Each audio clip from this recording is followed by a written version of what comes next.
Welcome to Pixel Perfect Wellness, where we explore the exciting intersection of gaming and wellness. I'm your host, EMUHLEET, a nurse with a passion for health and also a professional gamer. You might be wondering, how does gaming and wellness come together?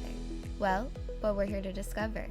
As someone who spends hours in front of a screen, I've experienced firsthand the impact of gaming that it can have on our physical and mental well-being. This episode is brought to you by ThunderPick. ThunderPick is an innovative crypto esports betting site and online casino designed to meet the expectations of the fast-growing community of gamers and esports enthusiasts. Visit thunderpick.io today to place your bet on one of your favorite teams. Let's get into it. So I'd like to introduce to you all my awesome guest that I have here, who I just learned played 1.6 Counter-Strike with a little bit of a close-up, and somebody who I really admire in the scene because I wish there was just more people like him, Dr.Hwu. How are you, Dr.Hwu? I'm great. I am very good. Thanks for having me. I'm excited to be here to hopefully help people learn a bit more about health or wellness in gaming.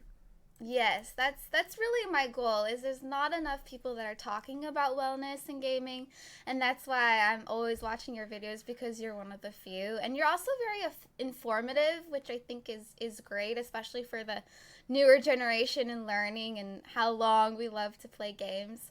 So Dr.Hwu is a founder of and CEO of 1HP. You can go to 1-hp.org if you want to check them out. We're going to be talking about that a lot throughout this series. And it's one of the most trusted health and performance teams in esports. So getting into it, could you let everybody know if they don't know about you? What's your background? What's your expertise? And also, how did you get into gaming? All right. You want to know the origin story? I do. Sure. Okay. So I'm a doctor of physical therapy. I'm also an orthopedic clinical specialist. So I went through an additional residency to get a specialization in treating musculoskeletal injuries. I'm also a strength and conditioning specialist. And as you said, I'm the founder of 1HP. So we're a team of medical professionals that over the past 8 years, it's crazy to say that, have worked with pretty much every major esport title and esports organization: 100 Thieves, C9, FaZe, NIP, Team Liquid, Evil Geniuses, across every major esport title. And we help the organizations build systems and structures to promote wellness and like a high performance culture. Mm-hmm. And so, my main goal is just to help gamers be better versions of themselves so they can really achieve more or perform at their best when they need to be performing, mainly in competition. And so a lot of the times it starts from their habits, it starts from their physical health, it starts from their mental health. So we not only have physical therapists like myself, but we also have registered dietitians, athletic trainers, clinical psychologists, sports psychologists. And so our main goal again is to just really hopefully have those at the top adopt all these healthy habits and behaviors and have that trickle down. But that's also Mm-hmm. why we create content, so that we can make the same tools that we provide to the pros accessible to anyone. So they can really learn, hopefully one step at a time, how they can be better gamers or just better versions of themselves. And so, yeah, that's my background. And then I guess the origin story is, um, right after I graduated from physical therapy school, and I've been a gamer my whole life. Like I told you a little bit earlier, I've Yeah. been playing Counter-Strike 1.6. Actually, I started at 1.3 for Oh, the wow, you're for aging the yourself here. yeah. So see these wrinkles? They're 1.3 bunny hop wrinkles. So Woo! back then I was definitely in the competitive scene. Have been growing up competing my entire life in different esports. Transition to Overwatch, transition to Fortnite, Mm-hmm. and then small fact, I competed in the World Cup for Fortnite, but I was top 500 in the West Coast for solo. So Hey, let's that's go, pretty good. money! It was Flex. $500, not really that much, but anyways. So, yeah. So basically, after I graduated from physical therapy school, I knew I didn't just want to work in the clinic. I Mm-hmm. actually started by working in CrossFit. So I would travel Oh. to all these boxes and I created this injury prevention and on-ramp program to help CrossFit athletes hopefully create a more preventative routine for themselves to Mm-hmm. participate. Mm-hmm. I realized very quickly that they weren't my people because every day after work, I would go home.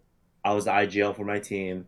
I would set up all my lineups, screenshots, send it over. We didn't have all these tools back then, so I had to hop in the server, turn on the trajectory, fly around with no clip and show my team how to set up smokes and flashes Yeah. and then I was sent to my team. And so I knew there, I was like, okay, well, I can combine my passions, gaming and helping Yes. people move better. And then I just started creating content. And then really how I got in was IEM San Jose 2015. I talked to everyone, like I talked to Nothing and I think it was like Stunna and all these people that were there. Oh, the And Cloud9 team yeah, the back OG then. Cloud9 team. Yeah. Yeah. And then I also talked to the CEO of CLG, Okay. Hotshot. So Yeah. he was the only person that sort of was like, yeah, let's do it. We've been looking for a personal trainer. And I was like, okay, well, I can do more. Let's get started. And I worked for free for them for 2 years, actually. And Oh. so, and while I was still working at the clinic, so I would stop by and just work for free, try to give them value, and then transition it to a part-time, then full-time job. Mm. Um, and that's really the origin story of how I really got into the professional space while also creating content on the side. Wow. Wow. I didn't know that. That's a great transition into esports. You really went into a world that was untapped, I guess. There was no resources. There was nobody talking about, hey, 10 years from now, if you don't stop doing what you're doing, you might be in a lot of pain. I mean, we should like very briefly talk about that because I think a lot of people, a lot of those cases are unnecessary. Like, and that's kind Mm, of a strong statement to say. I actually don't think like the majority of maybe like 99% of the cases don't need any surgical intervention because really? if you Okay. think about it, what are we doing? We're sitting, we're for the most part pretty static, but we have higher velocity wrist and hand movements. There's no mechanism of injury where we are running into each other or something's falling on our wrist and hand and it's causing a severe like a severance of our tendons. Mm-hmm. Instead, it's repetitive strain, right? And as we deal with pain for longer periods of time, which historically, if they don't have access to providers that understand gaming, it will cause them to encounter physicians that might just say, "Oh, you don't really need to do anything. Just Mm-hmm. rest and it'll get better." And that creates confusion because they're not really addressing anything. Yeah. They develop these unhealthy beliefs, which will lead to chronic pain situations Yeah. that eventually, again, because they don't have physicians or doctors or therapists or physical therapists that understand them, it just goes from 0 to 100. They're like, okay, we don't know why this is happening. We need to do surgical intervention. Yes. And so that's part of the reason why a lot of these more aggressive interventions are done because that ultimately the healthcare system has failed them. They haven't found someone that has taken the time to really understand their issues, and Mm-hmm. it's just repetitive strain. Right? Like I'm saying Mm-hmm. that because it's not difficult to address it, or it's easy, it's simple, but it's not easy to address because there's a lot of factors where we have to try to understand and work with the professional esports athletes to actually make a change. So just wanted to throw that in there because I think that's a really Yeah. important thing to understand. Yeah, I mean, you mentioned about confusion, and I think I'm a victim of that myself as a patient because, well, I'm a nurse, okay? I worked in Western medicine most of my life, and I'm slowly going more into a holistic approach. I'm believing in that more. I mean, Western medicine has failed me before because I suffer with IBS and gut health, Hmm. and I was mixed diagnosed for 3 years and just ultimately suffering in pain. They were trying to say surgery, and I'm like, I think I'm gonna get second, third, fourth opinion. And I think that's really important why you brought that up of confusion. Always, always go for multiple opinions if they just immediately result to a Always, surgery. always. Yeah. Just being transparent, right? Like Me too. I have ulcerative colitis, and so Mm, I almost got to a point where I did have to have surgery, mm, and I had a diet change and lifestyle change, yes. and I've been in remission for like 20 years. So like it was Wow. something in high school that I had to deal with, and they're like, yeah, there's no cure for this. You have Mm-hmm. to take medication the rest of your life. And and it was funny because it wasn't even me. It was my At the time I was kind of lost about it. And I was young. So my parents were like, no, fuck this.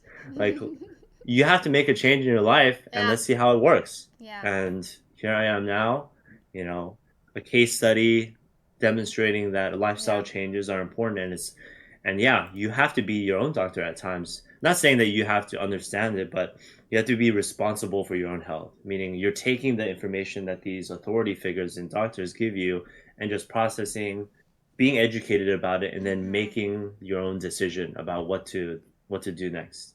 Definitely. So, going into, I feel like we could do a whole episode about nutrition eventually too. Yeah, we could. Yeah, Could we go have. on days about that. You have to bring our registered dietitian. He's the absolute goat. Um, Oh, I would love Casey to. Casey Thomas. Just gonna shout him Okay. out. Worked with Olympians, world champion athletes. Worked with all Oh the my teams that we've gosh. worked with. Sold. Um, I'm sold. yeah, yeah. He'd be a great resource for you guys. Great. Yeah, let's do it. I would love to. So, let's go into our gaming setups, okay? A little bit of a warm up here. So, I'm a gamer myself, and I've played on multiple gaming chairs and what have you, and different setups, I guess. And what do you think is a crucial setup that can impact our overall well-being? And this could be an importance of a chair, something helping with our wrists while we're gaming, or even a height of a desk. What do you think is Hmm. important? Yeah, so I guess when we think about setup, the way that I look at it is I split it in three different categories. So one being like our supporting surface, that's our desk and our Mm-hmm. chair. Number two is obviously the most important, our peripherals. Number three, like our display or visual input. So our monitors, right? And Mm-hmm. so being able to optimize those are important, and it's also only one aspect of our entire physical and mental health, right? Because that's everything that surrounds us, but we also have to account for our own bodies, right? So our own physical conditioning, our own lifestyle, how much time we're spending sitting, all of those are important to consider in this overall pie chart of what would affect our health. But if we focus purely on just the ergonomics portion, I would say, yeah, desk and starting at the desk and chair are Mm-hmm. a good place because that's where everything else gets set up. I've seen as little as just modifying your armrest or modifying your chair height, or even for the peripheral, modifying the wrist tilt angle of where you hold your mouse can Mm-hmm. impact, whether or not you have wrist pain, or neck pain or shoulder pain. And it's just because when we are sitting, our environment, that's ergonomics, how we set up our environment, impacts how much stress, whether it be tensile stress, like pulling stress, compressive stress, that's, I guess, more self-explanatory, like smashing stress, Mm-hmm. and then shearing stress, which is like sliding stress on our tissues, right? And so that might mean, if again, if your wrist is like this, it can create compressive That's stress me. here. Yeah, I mean, and it's just like this, right? Like, so there's a CS:GO pro I was working with, and this is neutral position, the starting position of your hand. If you're like this, hey, that's Mm-hmm. great.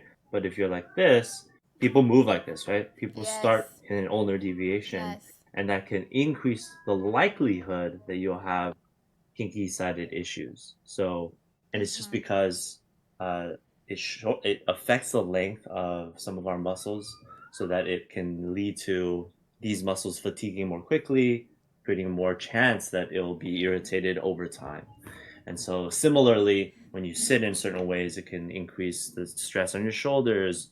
If you sit with your shoulders elevated, it can cause, again, these same muscles to be overutilized, maybe causing headaches. So definitely paying attention to how you're setting up at your chair, setting up at the desk, how you're positioning your keyboard and your mouse, and even your monitor can impact how you feel over the longer gaming sessions that you might have. And I Yeah. know that probably sounds like a lot, but I'm happy to kind of break things down or however you want to approach this.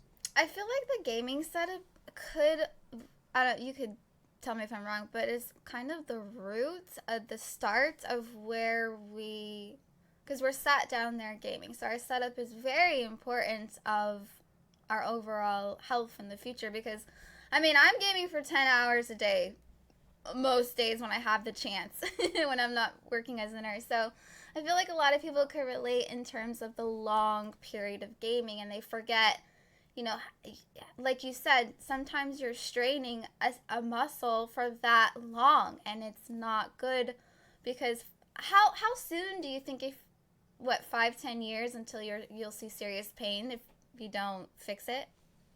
I think it just depends, right? Everyone Mm-hmm. has a different lifestyle. Everyone has different levels of like physical conditioning. Everyone takes breaks at different times, and that can impact how quickly these things develop, right? Clearly, what we've seen is, before the start of a new patch or season, people tend to play more, and even younger True. kids, right? Because they smash hours to understand the meta more quickly. They actually, we see as young as 16 to 20-year-olds, and guess what? A lot of that was Fortnite, right? Because Oh. there's a lot of it's just if you think about it in actions per minute, a lot of the times the games that have higher actions per minute lead to increased overall stress over a certain span of time. So Mm-hmm. I think it depends for every single person. Um, yeah, on how quickly these things will develop. What's the most common issues that you've seen? It seems like you're really specifying it to be per game. So, Yeah. what's the most common? I don't know, back pain, neck strain, arm pain. For me, it was arm pain. So I Yeah. had to wear a brace for almost a year because my pain was so severe, Hmm. and I started icing it and putting on heat, which was helping. But what's something that you see more common nowadays? So, really good question, right? We've done research. We also have colleagues over at the New York Institute of Technology that have published some studies assessing incidence of pain or of injuries. And so we've seen roughly 60% of injuries with gaming are at the wrist and hand. So it's mainly tendinopathies. And I think one really important thing that I want to get out of the way now is that it's almost never carpal tunnel syndrome. I post about this probably, once a month Mm. to try to really get this out there Mm-hmm. and hopefully change search engine optimization because everyone still writes articles about carpal tunnel syndrome when it's again, Yeah. like in the past 8 years, I've seen one case, 2,000 plus injuries that we've treated, only one case of Oh. mild carpal tunnel syndrome. Okay. It's almost never carpal tunnel. In fact, it's more a tendon related issue. So there's a lot of Hmm. tendons that are wrist and hand, and those are the tissues that become more irritated as we repeatedly use them over time. And so the most common for me would be tendon related issues of the wrist and hand, and we treat that in a very unique way. And then second and third, 20% of the cases roughly are lower back or back, and then 10-ish% are neck and shoulder. And then there's this really, I think, growing case, a growing like pathology that we've seen called thoracic outlet syndrome. But basically, what that is there's three major entrapment sites here at the neck, and because of how individuals sit, nerves can get entrapped or irritated with these sites where the nerves travel through, our Mm-hmm. scalenes, our ribs, or underneath our pec, and that leads to numbness in typically the pinky side of the wrist and hand. Sometimes it can just be, depending on everyone's individual anatomy, it can vary in terms of what you feel. But that's been growing year over year. We've seen that. And it's mainly because we're sitting more, right? Mm-hmm. We're Yeah. all sitting a lot longer. And I think you made a good point, right? Like we are sitting to 8 to 10 hours a day. If we're spending more time than we are sleeping, sitting. We Yeah. buy mattresses, we buy pillows to take care of our body. Why not Mm-hmm. buy better chairs and better desks to optimize for when we're sitting all day, right? So just keep that in mind. I love Um, that statement. you Yeah. have to take care of your body because you're spending a lot of time sitting. Love that statement. That's true. So, I want to talk a little bit about 1HP. And it is such a helpful resource. I was looking through the website, and there's just all different sorts of things that you can get help with there. And I think there's a few things that I really love. One, you offer free consultations, which is wonderful because a lot of people just don't know where to start. Two, I love that it's just designed for gamers and our different lifestyles that a lot of people don't realize traditional doctors don't know about our world, which you mentioned in the beginning was one of the reasons why Yeah. you went into here. And also, it's accessible, it's affordable, which healthcare is so hard to get nowadays. I'm struggling with that right now of the Hmm. cost. So I just love that it's accessible for people. So, getting into 1HP, could you talk about the accessibility, how you've helped gamers? If somebody wanted to go and get help, what would be their initial steps using 1HP? Yeah, a really great question, and thank you for all the kind of words. We do work with obviously organizations. That's where we started, but we noticed that there was this huge accessibility issue for gamers to find physicians, doctors, dietitians, clinical psychologists that understood gaming, right? No doctor will ask, "Oh, what's your DPI and cents? Oh, are you using the G Pro Superlight?" Which every FPS player loves, right? Like they won't ask those questions because they don't know and they don't have time. They have 5 minutes to come through and ask a few quick questions, look at your eyes, and they're out, right? And so that's the typical healthcare system here in the States, at least. But that's why we wanted to create this resource, one, to just provide base level information. So that's all of our website, 1-hp.org. I also have our YouTube, which has multiple videos. We Yes. have playlists that we interview different specialists or different researchers to help identify and bring in traditional research into how it can benefit gamers, as well as what are the basics of ergonomics and posture, and what are some routines that you can do to address the common issues that we see. So that's how we provide more immediate content level accessibility. But on Mm-hmm. top of that, if someone actually has an issue, it's not difficult to just get to us. You can go directly to our website. You can go to our free consultation page across any of our disciplines. Game without pain, stronger mental wins, better gaming nutrition, and just get set up within the next few days. A physical therapist, a registered dietitian, or a clin psych to talk to. Mm-hmm. That's how you get started. And if someone wants even more I guess in-depth support and I guess consultation work, they can also sign up for one of our memberships, right? And so I was going to ask you about the membership. Yeah, yeah, what does that look like for somebody?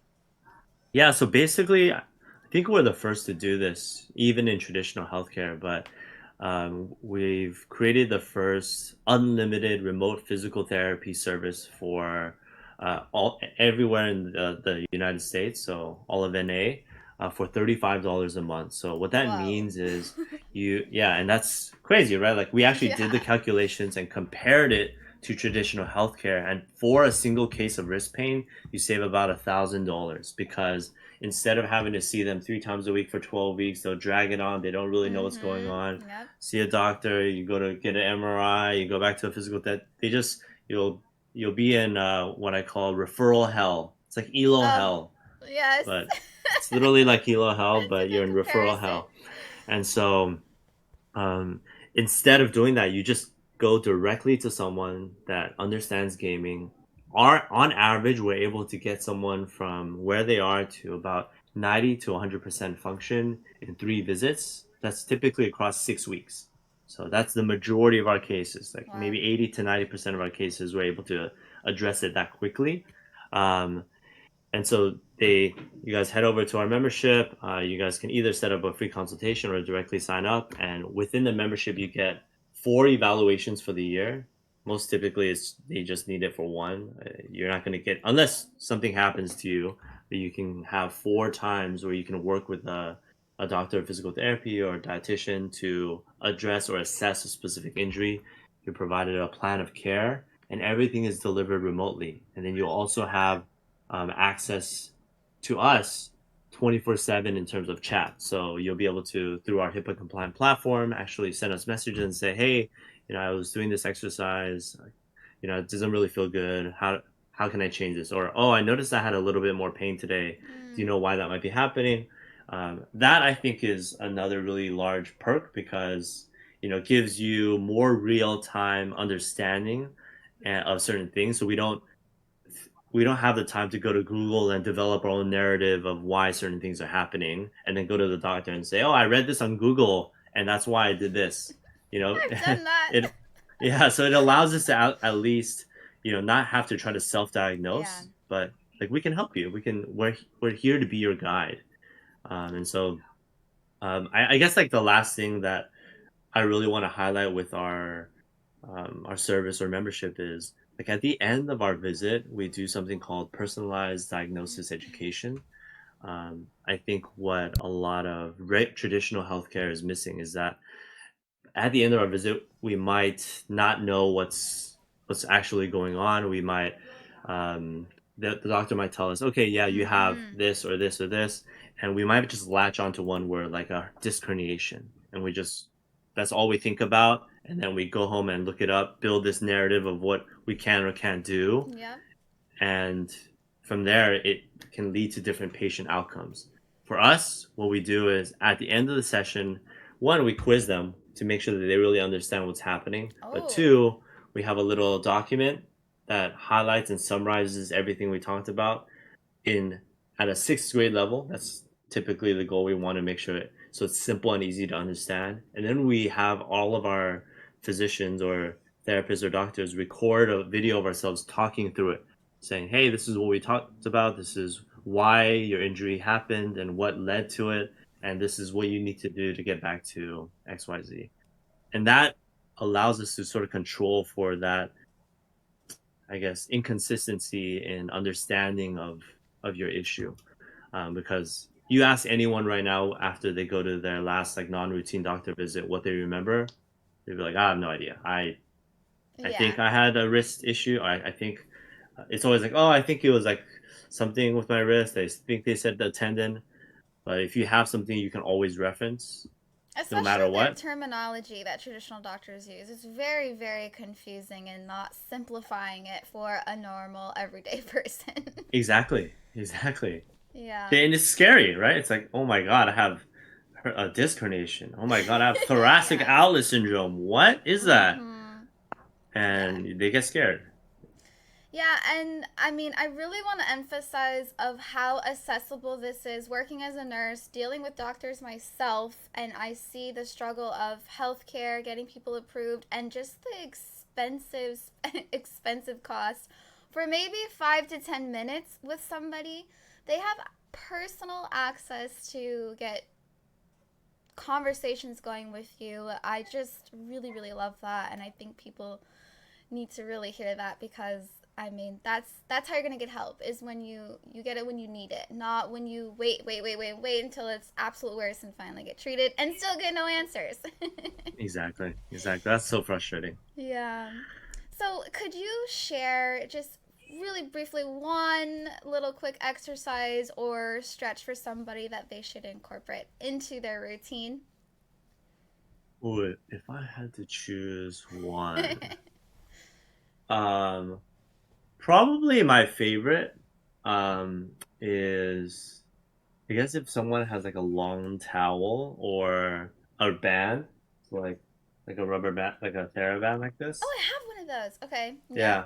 So I think if you don't have it, you can just grab a long towel, and it's something called a TheraBand pull over. So it's, I guess those in traditional sports might call it like this shoulder dislocates. But basically you draw some tension here, and then you stand up with your chest up, and then bring it all the way around overhead. And this really works on both shoulder mobility. It opens up your chest. Also, when you're maintaining tension here, it's going to activate a little bit of your forearms. So you can do it all the way around, hold it for 2 to 3 seconds, then bring it back. This, I would say, is a really good exercise as a break. So taking breaks between your gaming session could be, this can be utilized as a way to get your body moving a little bit more. I definitely would say, if that's the one exercise I think everyone could probably benefit from. Yeah, that was quick. That was easy. Yeah, even though if everyone's obviously a bit different, and so there are things that you can do specific to where you are stiff. But I would do maybe 10 sets or 10 repetitions, about 2 to 3 second holds each. That's a quick break. Or if you really want to work on your mobility, 2 sets after you're done your actual gaming session, so you can really open things up since you've sat for a long period of time, maybe in this rounded position. I'm always telling people on my stream while we're waiting for our cue to pop, it might be 5 minutes tops. I'm like, stand up, go get some water, do something for those 5 minutes instead of sitting and waiting. So what you just showed, you could easily do while you're waiting for a cue to pop, right? Exactly. Get moving. So I'm asking everybody at the end of the episode this question, and everyone's gonna have a different answer. So what does wellness in gaming mean to you? That's a good question. Hopefully this isn't like a cop-out answer, but for me, it's probably just to find balance. I think everyone is different, is at different stages in their life. They have different stressors that they're dealing with. And so, sometimes the certain stressors in whatever stage of life you are will take up a majority of your effort and focus. And so, trying to obviously address that stressor, but also making sure that you find balance so you're not too focused on one thing, right? Meaning like, hey, yes, I might pay attention to this episode on posture and ergonomics, and I don't want anyone to ever fully focus on one thing, because we always have to zoom out. Our health is not just posture and ergonomics. It's everything. It's our mental health. It's how we manage our lifestyle, how we manage our habits, and so being able to take a step back and just really try to find balance is I guess wellness for me. Since especially now that I have a daughter, I do have to find balance to actually get in some gaming time.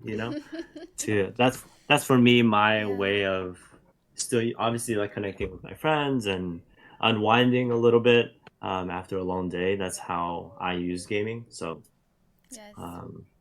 yeah, that's how, I guess that's my answer. That's a really good reminder. Balance with everything is important for wellness. So where can people find you if they ever want to look you up, or anything in relation to 1HP? Yeah, Zoomers, TikTok, HP for Gamers.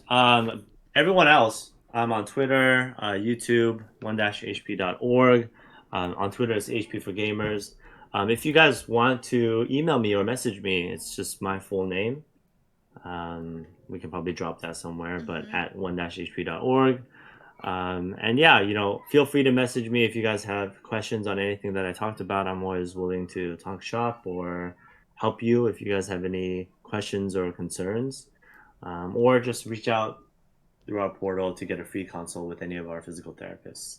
Great. Thank you so much, Dr. Hwu. We talked about a lot, and I really hope if anybody's listening that you got some answers and ideas of getting help for a condition that you might have been thinking about. If not, very informative, and I hope we were able to help somebody listening. So thank you so much, Dr. Hwu. Yeah, absolutely.